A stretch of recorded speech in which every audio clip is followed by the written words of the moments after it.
Good evening, everybody. This is the channel of Free Russia Forum, a special webcast today. My name is Dmitry Semenov. My role today is minimal. I'm just here to set the theme for discussion, introduce the participants, and set them off, so to say, to free sailing. Today we decided to speak about the war in Ukraine and its influence on the world history.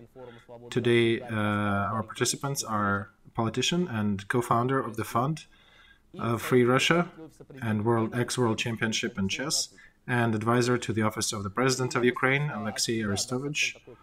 Hello. And a couple of words from myself. If we want to speak about the influence of the war in Ukraine onto the world history, we have all kinds of scenarios that we can possibly look at, including a very apocalyptic one that can probably lead to the end of this history. So the first word is to Garry Kasparov. Gary, take it away. I was watching news from the front today.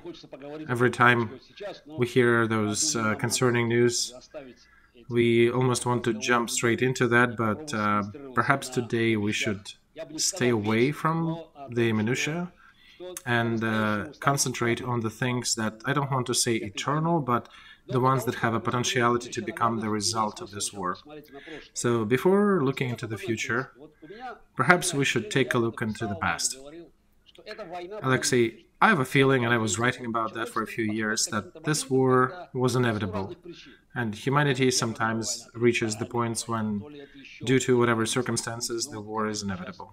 Be it the First World War, Second World War, and these days is a war in Ukraine. Actually, it's a hot second phase of this war because the war started 8 years earlier, and Putin's war with the civilized world started even earlier than that. So how do the news from the front, good news, and the last few days not so good news, how do they affect the consciousness and the general what's your general outlook on the historical inevitability of this war? I think the war was inevitable indeed, if we just stick to the facts. So in 1991, USSR falls apart. We already started having issues with dividing the Black Sea Fleet, dividing the ships and the ammo, and everything that led to Budapest Memorandum. Many things happened a long way. Liberal Russia existed from 91 to 93. In 93, the parliament was shot with tanks and became a strong presidential republic.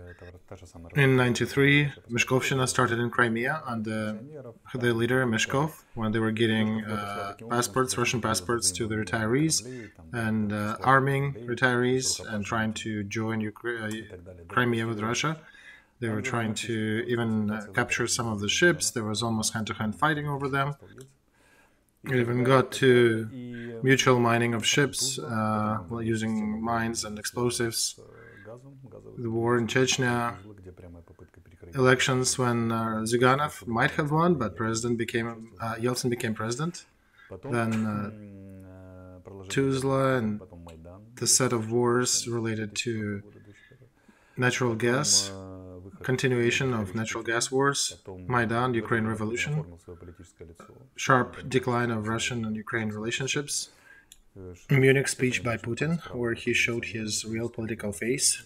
Everybody understands those explosives in 1999 that happened back in Russia, explosions on Kashirskaya Chaussee and Guryanova Street, and the second war in Chechnya, how unbelievably ugly, ruthless, and devastating it was.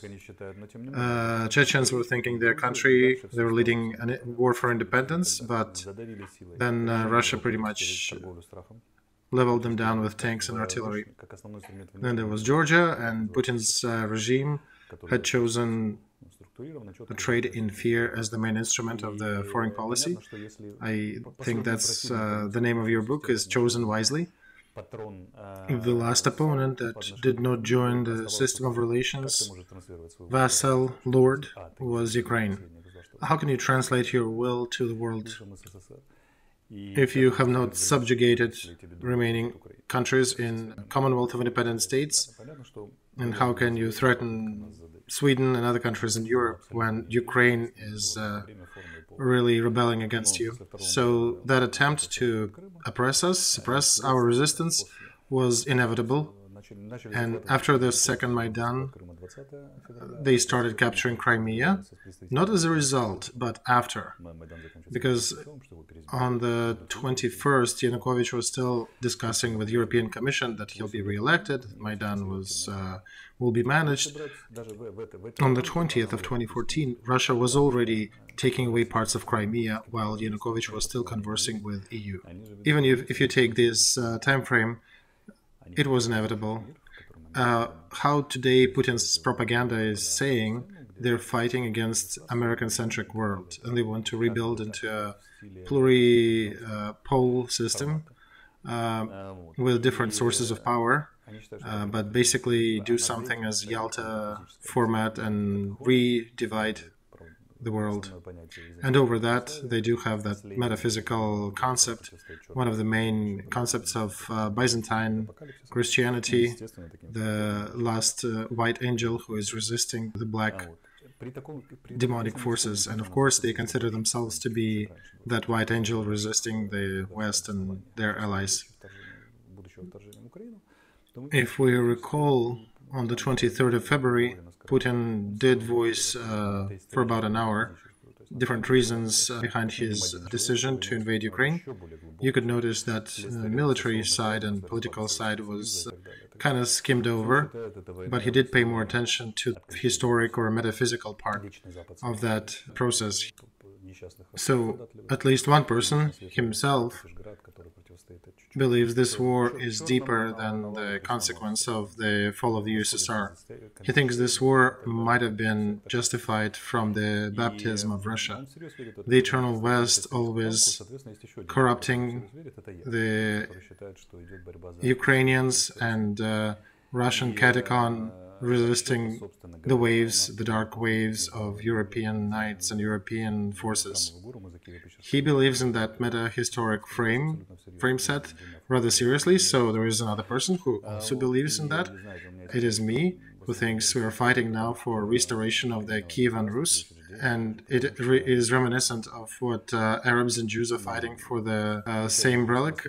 We are fighting for the same Kiev-Pechor Lavra.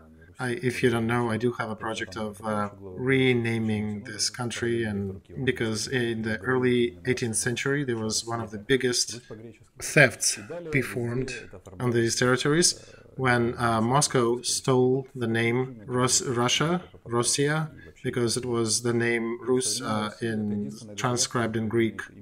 Today's Russia is one of the very few countries in the world who does not have historic roots within their territory, because the other theory about Ladoga Lake has failed. So they're facing Kiev, which is outside of their territory. And just based on that, and I'm finishing here, they do have the tendency to go back to Kiev and try to recapture that. It's interesting. I was listening to you very attentively, and I'm in agreement with many things that you say, but I'm thinking maybe they're connected differently. But at least it also explains why from 2001 to 2013, Moscow has never made a single political demand from Ukraine, because the whole annexation of Crimea is unique. There was not a chain of preset political demands from Russia to Ukraine to get it. If you look at Hitler, if you look at many other conflicts, they at least demanded things before declaring war. If you take the whole history of Russia through that period, was Yeltsin, Putin, Medvedev, Putin again, they ratified a lot of contracts with Ukraine. And you remembered Mishkov. I can also remember Mayor of Moscow, Lushkov, who also had some shenanigans with Crimea. But on the government level, Russia has never given requirements or set it as a problem with Ukraine in regards to Crimea. There is another problem here, Gary. Sorry for interrupting. They are still a part of 1975 Helsinki Accords about the inviolability of the European frontiers, where they did that break it with Georgia, Moldova, and now they're doing it with Ukraine. You cannot denounce that contract because this is the core, a backbone of the European agreements.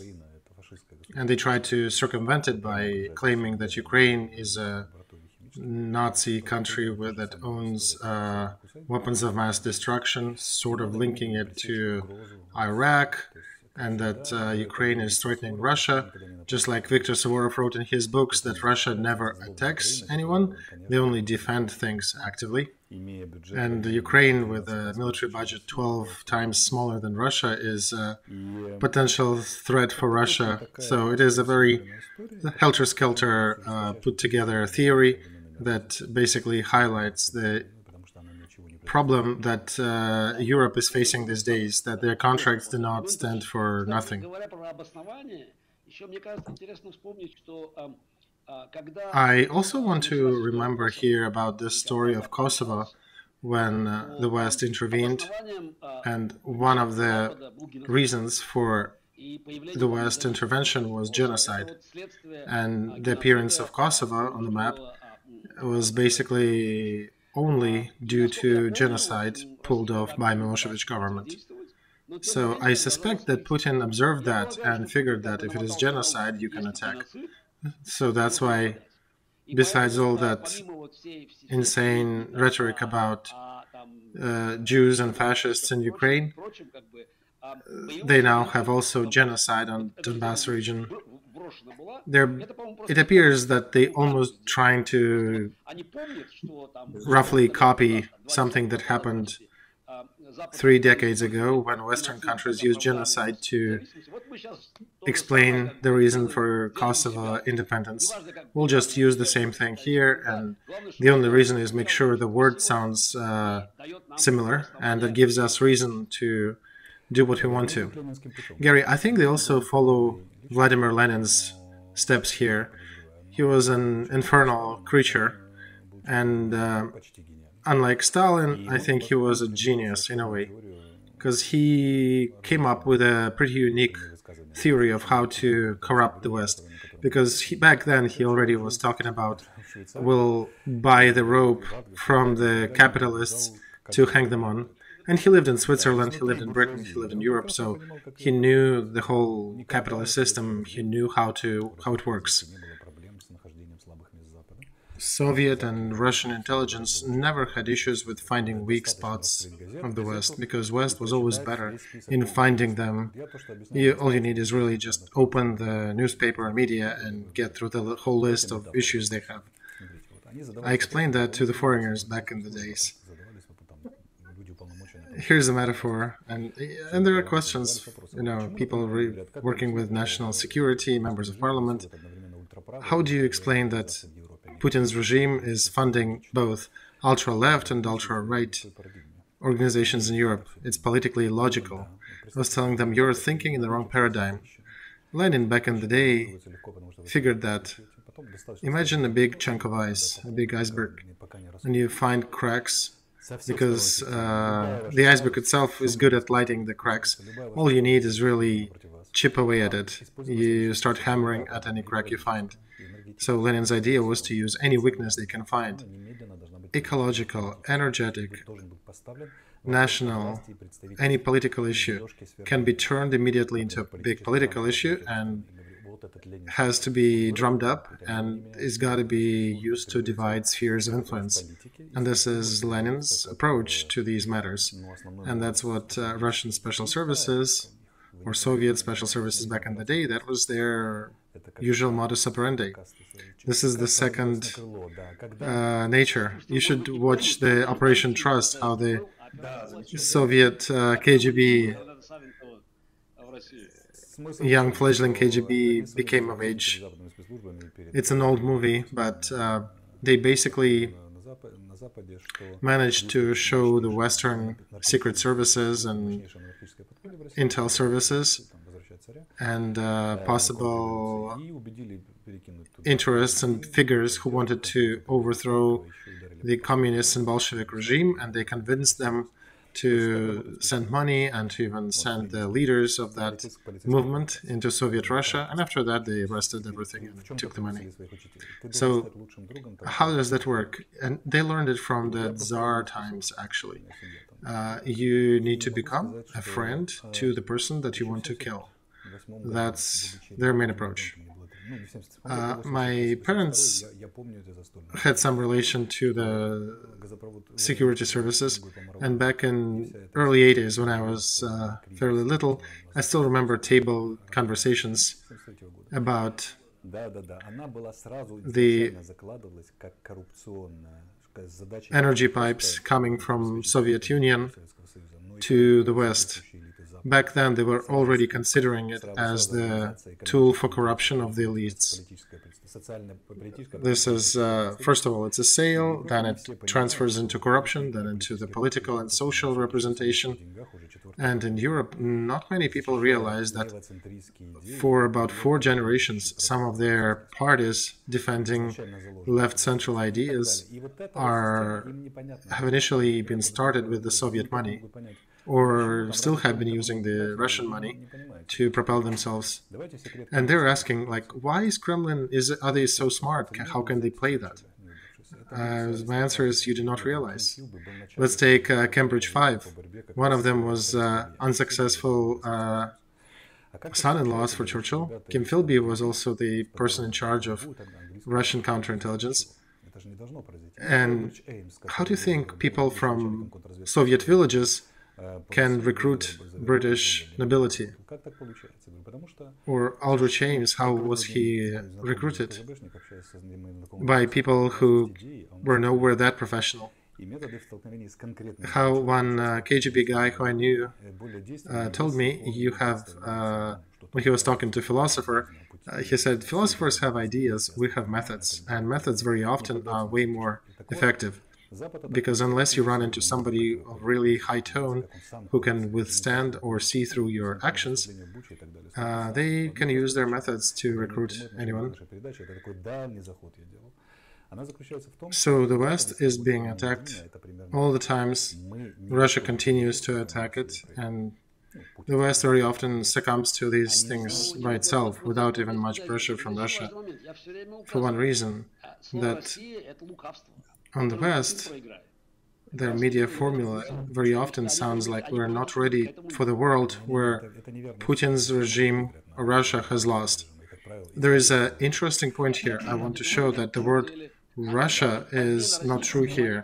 It should say where Putin has lost, because they're used to that world. And that's what I mean. Russia can win as the result of Putin's regime failure. But without differentiating these things, they do not really leave a strategy for the future for themselves, because they're sitting in their warm bathtubs and history is throwing a challenge for the future of the world. And they don't have any idea for the future for a different world. No, they don't. If you look at the recent vernacular of the Western political parties, that the word sacrifice disappeared from it for quite a while already. And I want to address the inevitability of wars. Let me kind of go back. There were a lot of conversations if the First World War was inevitable, if the Second World War was inevitable. Many people think that for at least 100 years, the world lived in the paradigm of the First World War because it gave continuous waves that affected the world later. Even now, we can say that, to a degree, we're a consequence of the First World War because it changed and it failed to find a proper balance point that many years since. So, what do you think about this concept about the world trying to find that balance point after the world, which seemed not immovable, but pretty stable for people back in 1914, because it promised wealth, it promised new opportunities, and everything was growing everywhere in Russia, in America, and on the background of huge growth in the quality of life for masses around the world, all of a sudden we ran into an event that still echoes in tragedy throughout the world. And look at the quality of times that there were before 1914. You could take a train in Russia and get to Paris almost without passports or borders at that moment. Trade was freer. services were easier to transfer. What after that? Borders, passports, bureaucracy. Bureaucracy is basically something that grew on the corpse of nobility.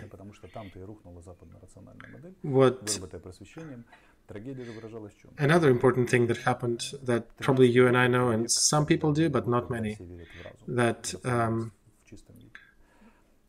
among the West analysts, the First World War is treated as a bigger tragedy than the Second, because it really broke a lot of paradigms. Because 1913 was the year when everybody believed in logic, in human reasoning, because rational thinking was winning over anything. You could see from armored trains to vehicles to radio. Imagine you were born, the tempo were crazy. If you were born in 1860 something, a matchstick could be a miracle for you. But in 1914, 15, you could be listening to the theory of relativity by Einstein. There are movies, there are airplanes, penicillin was invented. So that many people don't realize, they say that we're living in the world of technological progress. If you look at the absolute scale, I think that maybe 1870 to 1910, it was a golden age of technology. It is beating us today. Also, the phone was invented at the day. Musical records, phone, movies. And then something happens, like First World War, when educated Europeans shoot each other from machine guns, cut themselves with knives, poison themselves with gases, and go into trenches for several years. And the victims, the casualties were insane. I remember visiting Oxford, and they showed us the 300 people that graduated Oxford at a certain year, and after a month they were sent to war, and only 3 of them came back alive. So that war destroyed a lot of creme de la creme of people in Europe, intellectually. And also with all the gases and all that mass murders on the front, the collective irrational looked in the face of Europe. And as a result, fascism and communism came as two social counteroffers from that story. And they are basically reactions to the crisis of rationality that was questioned as a result of First War. Because, in essence, the power centers disappeared. Nobility and officers, different layers of society that used to hold and control it and affect it, they're gone, and they were wiped away, and they were replaced with the variety, from the variety basket. And even today we're living to a big degree in the same paradigm. Second World War is also essentially a second round of the First World War, similar tasks solved by roughly the similar coalition. And after the Second World War, there are 2 winners, Soviet Union and United States. Although I don't think Soviet Union was the winner, and even Stalin did not think so. He never celebrated the Victory Day. But States for sure were the victor. After 45, there was another horrible thing that happened, which started to carnivalize the politics. Public opinion on the West, and everything started to follow the route of carnival, the show, politics, etc. Because aristocracy was replaced by variety is being replaced by carnival. And carnival from the medieval is when the society levels were changing masks and acting as their opponents in different roles. But social issues never disappeared. Politics is geography, strategy is geography. There are same issues with straits and borders. And even if you look at the battlefields on the east of Russia, battle on Kalka was near Mariupol. And the word about Igor, one of the oldest written poems in Russia, happened near Slaviansk. attack on Kiev throws us back into Batiev, Han Bati attack of Kiev. So today, if you look back on these paradigms, what is fighting what? You can look at it like Biden said, that digital democracies are fighting with the countries that lean on the perverted, extreme right side of things.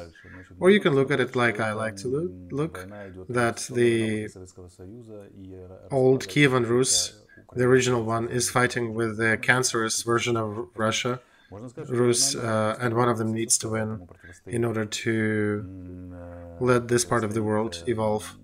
You can also look at it as if this is a war after sort of a post-USSR war where two parties are fighting for continuous dissolution of USSR remnants and in return to connecting it, joining it back together. Or you can look at it as the Russian position against the West, or maybe as a group of four, Russia, China, America, and Europe, figuring things out. But there is another concept you can look at it, and I would want to describe it as the war for new civilization. And it should not be diminished.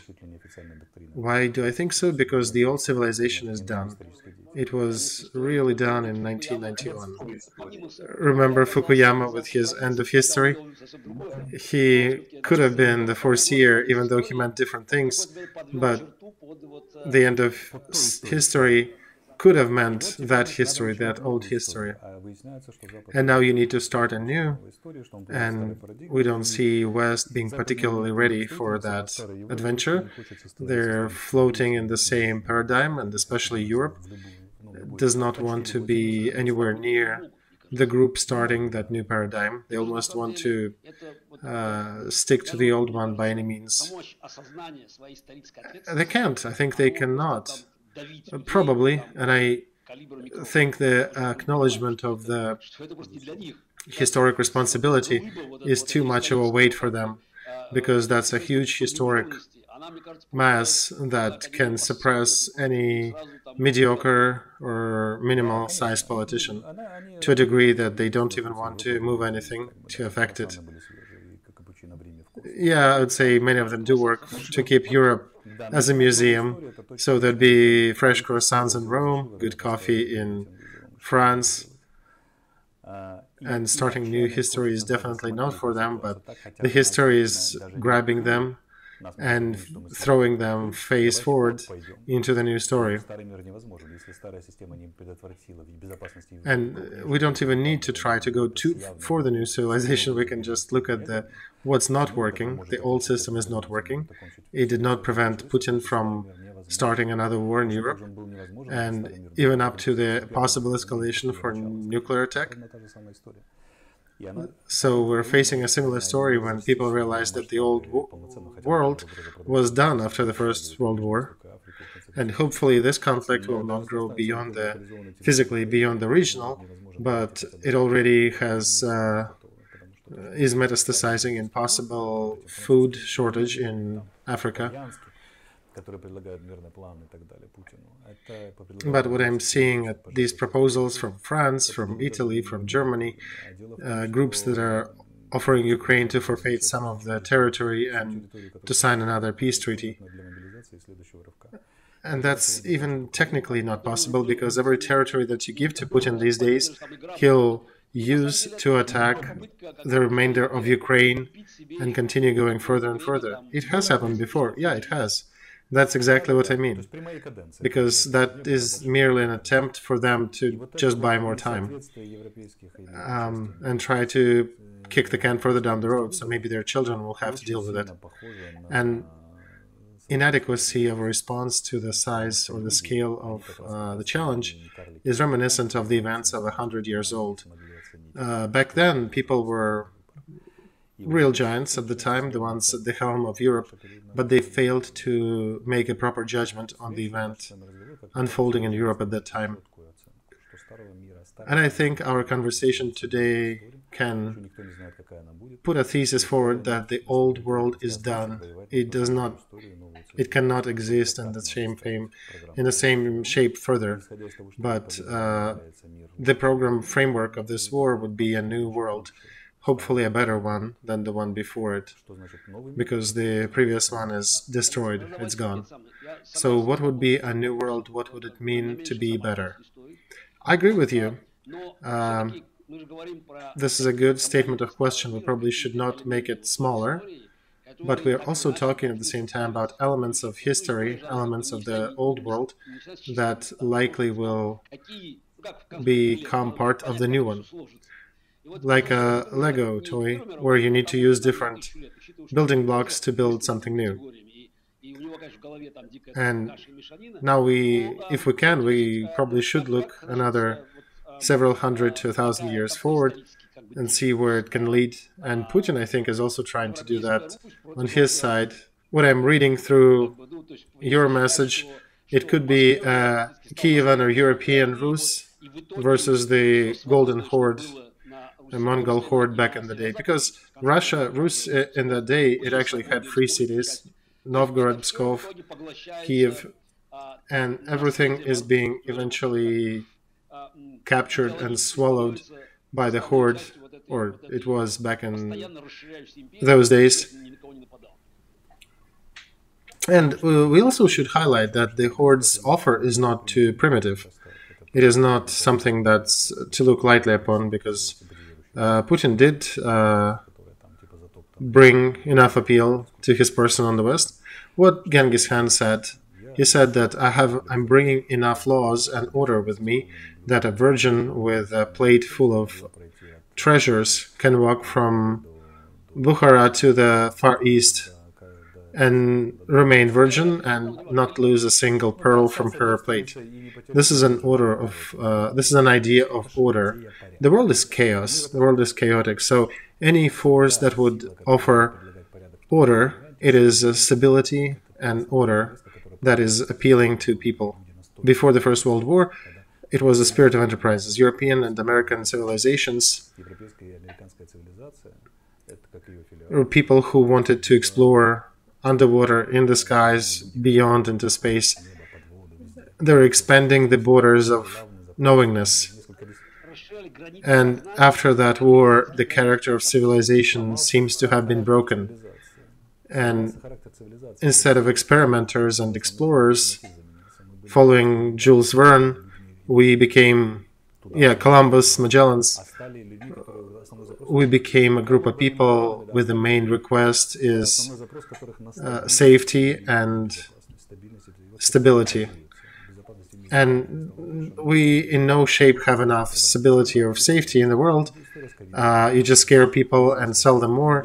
But even the story with COVID shows the weakness of it. I'm not arguing that the pandemic wasn't real. It was. I had it twice.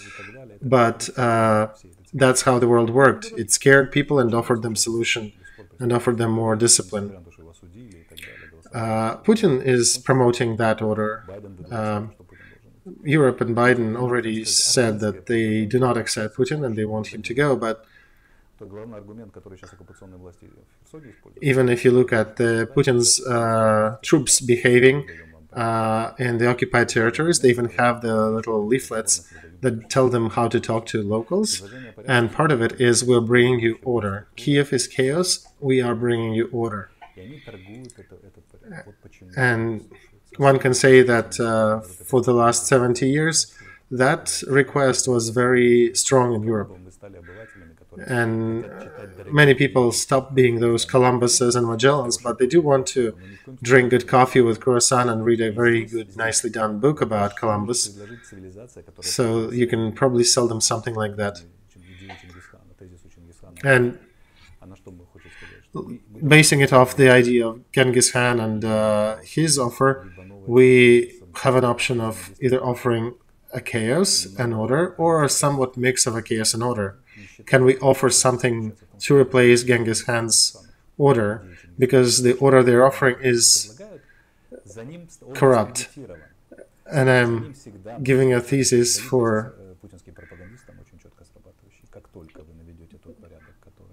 Putin's propagandists that actually should work, because all you need to say is that, look, the moment you bring your European order to it, it ends up being in chaos, in real chaos, and revolutions and change of regimes all the time. Look at Ukraine. It was a nice territory, and all of a sudden there were gay protests and two revolutions. That's what you've done to it. Remember, in Russia there was a movie theater that burned with a lot of people inside? They worked with a father who lost his wife and 3 kids in it, and they worked with him to a degree that he came on TV and said, I'd rather lose my wife and kids but have an order than have the chaos they have in Ukraine. And they're still, I guess their current proposition in terms of Europe would be to let the Virgin walk from Lisbon to Vladivostok with pearls and, yeah, stay intact. But a good point here would be if Putin tells she should not be touched, right, and drive the Russian car all the way through. There is another point, right, you noticed it proper. There is a cult of personality. If Putin says so, Genghis Khan has to be present, because that order needs to be personified, and it's easier for people on certain levels. They are looking for the leader of the pride, and they're still following the same patterns that the tribe of Neanderthals did a few million years ago. Do you know how I taught my younger lieutenants when I became a higher rank?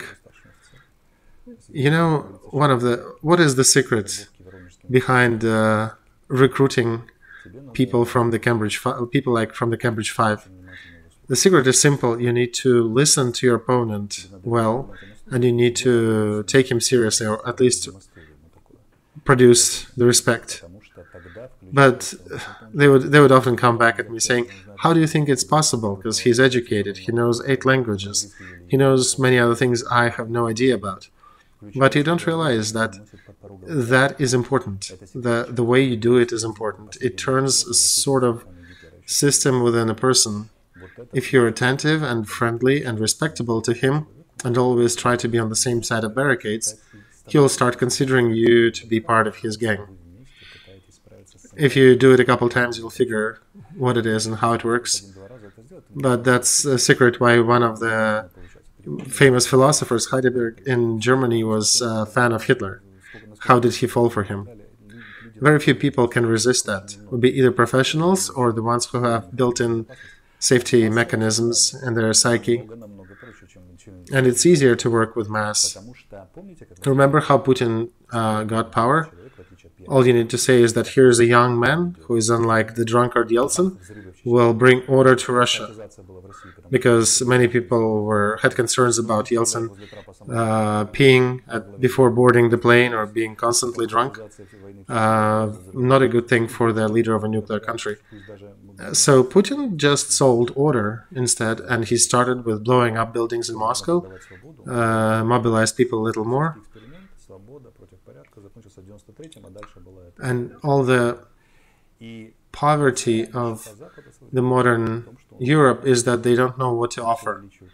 And the greatness of Ukraine, not in terms that we are that great, it's just that we, in our current horrible circumstance, found a new civilizational offer.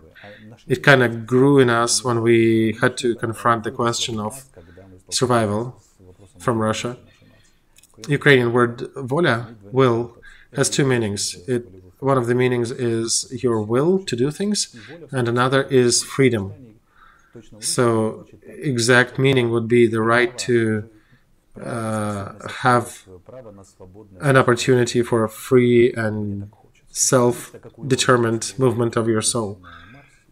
Similar like to Musk, I'm going to Mars, join me. So I'm not pushing anybody, I'm not oppressing anybody, I'm saying, follow me, it's curious there, it's interesting there. And that's what I think what Ukraine is fighting for. It's fighting for that free will, for that civilizational offer, not just to Ukraine, but, to anybody who would listen, to Europe, to Russia, or else others. It's the movement of people who are free and who are going out to explore the world. Back in my childhood, I had a big influence. I was influenced by Strugatsky sci-fi writers, and in one of their books, they were describing the transition from the world of punishment to the world of they called it noon, the world of curiosity, the world that goes out and explores other worlds. And this is worth exploring. It's definitely a tasty game to play.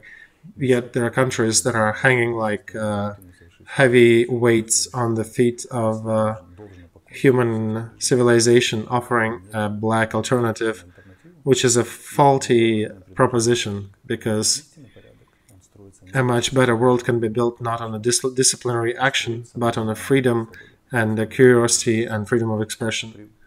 A good example I want to show, about done. In Ukraine, from the first couple days of war, we gave out about 150,000 fully automatic AKs to people in Kiev. 3 months passed, and we are yet to see any serious blowback from that. People have not used them to settle the qualms, to shoot each other.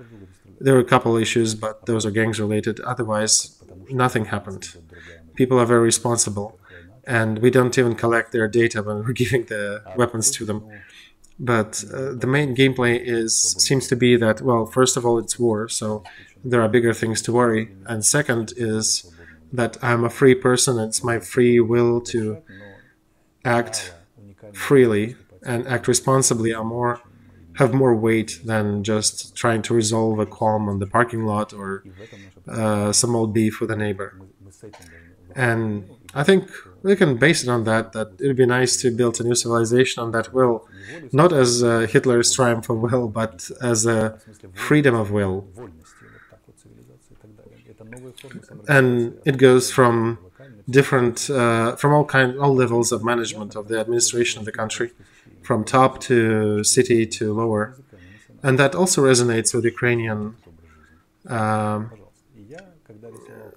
heart because of the Zaporozhskaya Sech, the older civilization that existed here, where you did not have to be of any nationality, where you basically asked, hey, do you want to live like us? If you do, come live with us. And I've been a proponent that it'd be nice if civilization, gave different options to its people. Like Edinburgh could be a big artistic center. Dnieper could be a space-related scientific center. Some other city would be a medical center. And they all would be interconnected with, good communication lines, and you could go and work and live in the place you like. And I've seen similar concepts when a friend of mine went to Scandinavian countries, and he was greeted by like 20 people at the entrance, and just work and do something wonderful that you're an expert with. These people will take care of your transport. These people will take care of your children with daycare. These ones will help you with transportation and food. So, everybody does what they like or prefer to be doing. And some civilization of that kind would be great, where we don't need to cut people and kill people to allow that virgin to pass from one point to another, based just on the request from Genghis Khan. Because if he refuses tomorrow, or if he wants that virgin for himself, no other law in his empire will protect her. And that's what people fail to understand, that the world of discipline, the world of that Putin is bringing now, it cannot exist without a single leader leading it. So I have a question here. I agree that Ukrainian war, especially its victorious ending, which is, it is still pretty far. It's a difficult story. Agree.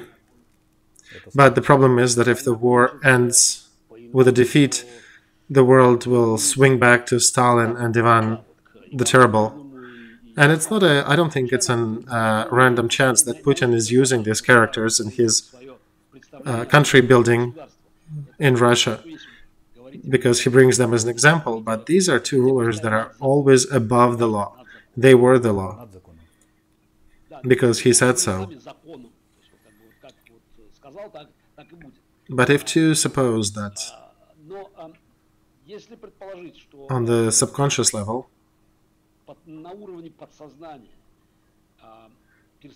the perspective of the contours of a new civilization shining through as a result of Ukraine's victory in that conflict and the disappearance of that historic horde from the stage, at least from the European stage, because we also have China, it does cause a panic attack with managers in the European world.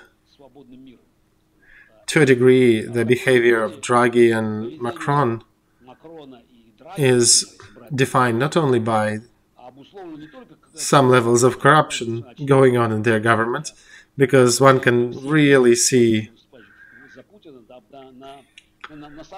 if they're being affected by Putin's government with compromised materials. But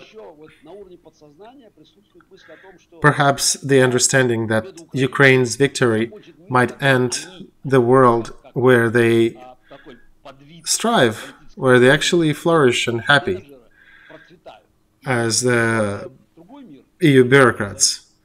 And perhaps a different world may come, the world of, let's call it the world of Elon Musk and inventors, which has much less space for bureaucrats parasitizing on government functions. And of course, there is corruption in the system that's still influenced by Russia. But I suspect there is that also subconsciousness level that holds them because they realize that it will be changed. Yeah, I think that motivational base is deep under the consciousness, under the rug, so to say, that affects politicians. And I was mentioning it back in Maidan times that it's not just Kremlin who is not interested in Maidan, who is scared of it. It's also the old Europe that is scared of it. Because it basically tries to cancel the idea of calmness, the civilization of selling your freedom for food, and tries to bring the world back to 1913, when the spirit of entrepreneurship and discovery, new discoveries in math and psychology and biology, and figures like modern European politicians, they appear to be rather small, and it's hard for them to stand in the way should that process continue. And corruption, financial corruption and the other kinds of corruption will cancel them. It will lead to their demise. And they do feel it. You can discuss what they think or not, but they do feel that it's their survival. And many people also expect it similar in Russia, that his elites will break apart and eject him. And they're not. They're uniting and trying to fight and hold him because they understand they're fighting for their survival. Because in case of Ukraine's victory, they will not have the power and resources anymore. So Ukraine has to fight essentially for two sides, to continue pushing the civilizational process in Europe and to physically fight the oppression active actions from Russia. And this is the physical difficulty and greatness, so to say, of the struggle, the fight we're carrying out now here in the Eastern Europe. I would even say and go as far as saying that not any other motive has a potential of winning that war.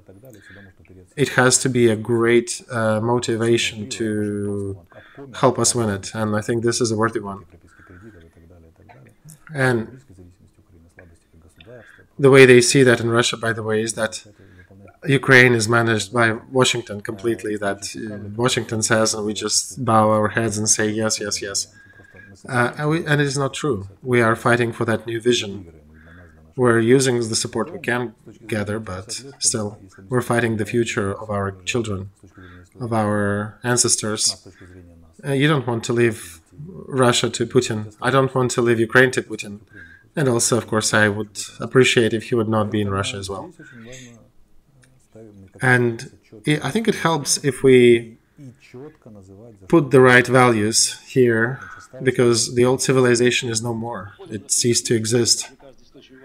I think we're getting to the finish line here, because the question, what is Ukraine fighting for, doesn't get a proper answer too often, because it is not just a matter of survival of the country and returning of all the occupied territories, not just the matter of saving that safety structure in Europe, or saving and restoring that global system of safety. It's sort of a transition of humankind. It has a potential to help transition of humankind to a new state. You can call it freedom from tyranny, but there is probably a different level, even higher than that. Sort of getting away from stagnation, which at least was going on for 30 years, maybe even more after the end of Cold War, which free world was stagnating ever since the end of the Cold War. I'm working on the book, The World of False Values, where I want to bring these questions up, because Cold War was sort of unifying the West. That's why they had Reagan, Thatcher, Truman, who created the infrastructure that allowed to win the Cold War. But when the Cold War was over, the West switched to laziness, calmness, and we could see even by the American presidents how it was changing, how it was unwinding, and the last 3 presidents of the United States. Biden now has to react to the war challenge, but the previous 3 presidents were pretty much the internal presidents. They were not the leaders of the free world, so America was not showing any of the messiah role in the world. Obama was apologizing and going back. Trump said, we don't care about everything, business, we just here to do business. Biden had a very left agenda and was going to focus on the global climate crisis, guarantee everybody all equality, and not even equality, but equity of outcome, which is all that wokeism ideology. And it's interesting that now in America I can see that these things are starting to fall off. I don't know if Ukraine showed it, maybe it did, but they start to, the pendulum is sort of swinging back now. So it would be interesting if the result of this war, there would be a different meta-historic language that would allow humanity to do something new, to do something different. And maybe that's why we encounter such a crazy resistance on almost subconscious level. The fear of Ukraine victory and Putin's defeat, that fear of the European matrix crumbling.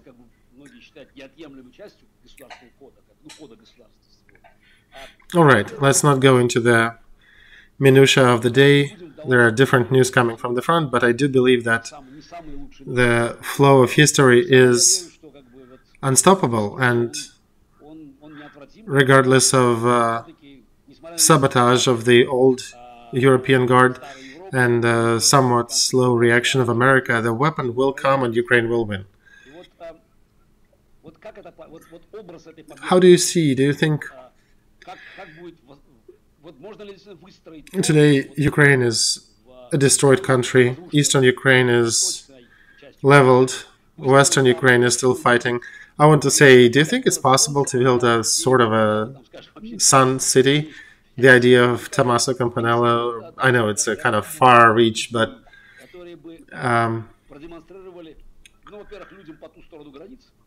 perhaps something that will lead people, even on the Russian side of the border, because after the regime, they'll likely follow Ukraine in that freedom.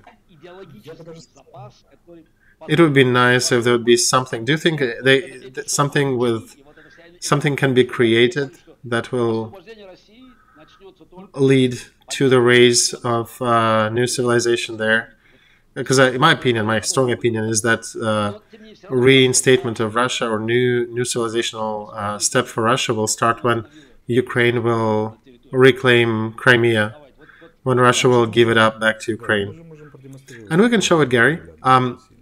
I would only correct you that Russia would not follow Ukraine. Russia would follow Voля. Russia would follow freedom. There was no freedom in Russia? Of course there were. There were Cossacks in Russia. There were republics in different parts of Russia, even the Far East, where there was more freedom. And the problem was that that black system pushed these parts down, and that system was actually needed only for a reason that there were other parts of Russia that were not willing to succumb to control. So when you say just in Ukraine, it's not exactly true. It's, there are Russians on both sides, and we share a lot of common histories, that there are people here who love freedom. And we already said that when we are rebuilding the country, we will invite people, we'll invite architects, we'll invite people to come and help us rebuild. Do you know that a good energy, good buildings, good structures, they help people to build differently, to live differently. And funny enough, in Russia, whenever they captured the new parts like near Kherson, they actually brought their own broadcasting machines with TVs and their propaganda to try to, create those Russian waves there, Putin's waves in that area. Another curious fact that in Ukraine we got rid of Lenin statues, and that actually is kind of going, it delineated the parts of Ukraine that wanted to go with freedom versus the ones that were still stuck in the past.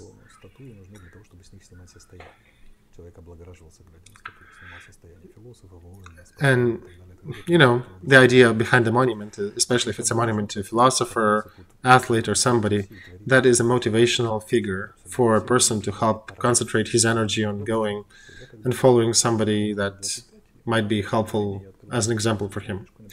When I was young, when I was probably 25, I was just trying to get the goals together. I took a notebook and wrote there, what would I want to do in life? One of the things I wrote, I wanted to write that I want to get rid of the disciplinary society. And the humanity, instead of producing freedom, it became a factory for producing the consciousness, functioning human. And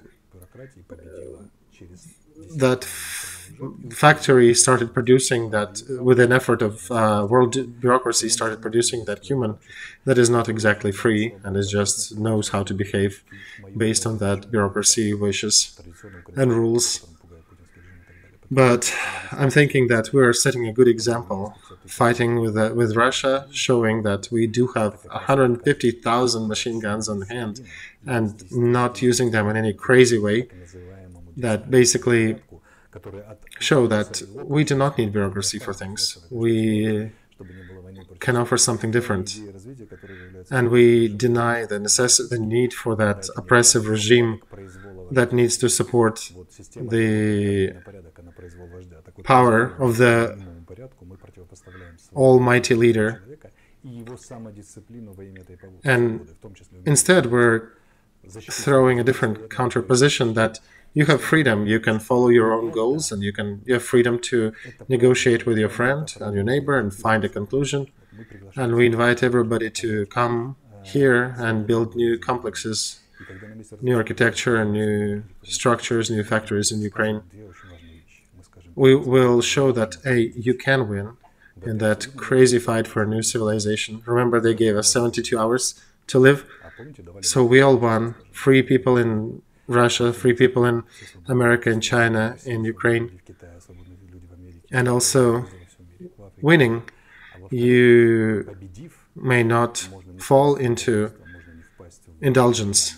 You may proceed with building new things, and free emanations of your will and your soul are possible. You do not need to be poisoned by your victory.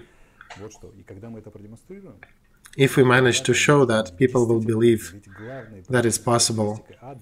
Because one of the main characteristics of hell is leave hope, everybody entering here. Inferno, one of the main characteristics is that there is no exit. That's why for the human, there's got to be an exit. For hope and future to exist, there has to be an exit. And Ukraine is trying to show that exit, I think, on many different levels now. Starting with those 72 hours that they gave us to survive, and through victory and through the next society and rebuilding after that. We're trying to show that there are other patterns of behavior, because humanity is very often is like a little duckling. Whoever you see as a victor on the new turn of the history, that's my mama. So that's why it's important for us to show these good examples. And that's why I'm trying to not let our Ukrainian propaganda to fall down, fall low, who sometimes try to push ideas that we got a revenge, take revenge on the captives, take revenge on Russians. But I'm trying to tell them, no, it's not. I'm pushing them to get higher than that, aim higher than that. We need to show and offer the world that there is a different way to exist. We are leading people, trying to lead people to a better world, and we're not presuming ourselves to be the center or the leader or something. No, it's a request to join us. This is a different view on the world. I live differently. If you like what you see, follow me. Go with me together. That's how the offer should sound. If you want to come and rebuild Kherson, help us rebuild Mariupol, we'll help you. We'll give you the maximum assistance possible, and we'll appreciate your help. We're breaking the framework here. We're talking for over an hour. I want to make a point here. It's almost like historic Freudism. We talked about different iterations of Rus, Novgorod Republic, Pskov Republic. And as a part of that war is there's a new flag that is being respected by Russian diaspora outside of Russia and those rebelling against Putin's regime. It's the Russian flag without the red color that is washed off. And what's curious is that it's sort of meta level that the colors of white and blue are the colors of the Novgorod Republic, ancient Novgorod Republic. And that's interesting how the history is sort of linked to itself back many centuries earlier, and might be showing us that it might be a good way to follow. And we can elaborate on that in further discussions. We can talk about Russia as a shadow of the West, because the West and Russia were often in difficult relations as consciousness and subconsciousness, and Russia had put itself 4 times as a sacrifice for the development of the West. Ivan the Terrible, Stalin, and Putin, I think 3 times, yes, and Putin these days. And there are different areas in Russia, Urals, Russian North, and the Far East, which is very unappreciated. If you remember, there was a movie when they showed the free people of the North, sort of the echo of the Novgorod Republic that used to be there. It's an old archetype of strong, independent people, leading to almost legends of the Northwest, Vikings and Tolkien tales. We can talk about that, yes, that's an interesting subject. We can also touch upon new forms of financial relations, such as Bitcoin and other cryptocurrencies, the ways to counter the domineering of the old world. So these components of the new world of the future are starting to emerge. But I think the victory of Ukraine is important factor in helping these new trends to emerge faster.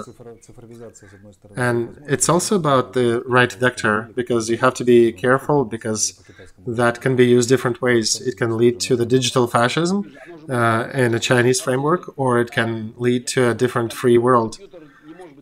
And that's why, yeah, I also agree that it's possible, and computer is not evil. It can reflect us. It can be reflecting our consciousness. So we should, as I was saying, we should not think about robot killers. We should think about who is getting that equipment, because that is how it will be used. I think it's a great key for the next conversation. I think there is a whole series that might come out of this. And I also hope there'll be good news from the front. I hope they'll come. Give it 2-3 weeks, or as long as we need. But whenever we get good news, we would love to use that for the positive charge to discuss the future, because there are a lot of things we want to use to inspire people, not just in Ukraine and the Russian-speaking world, but also in the bigger world. Because that's the vision that might start to come through. Yes, it's definitely a fight going on for that. Even Freud, who was mostly looking in the past, mentioned that it's the vision of the future that can pull humans from even the most desperate past.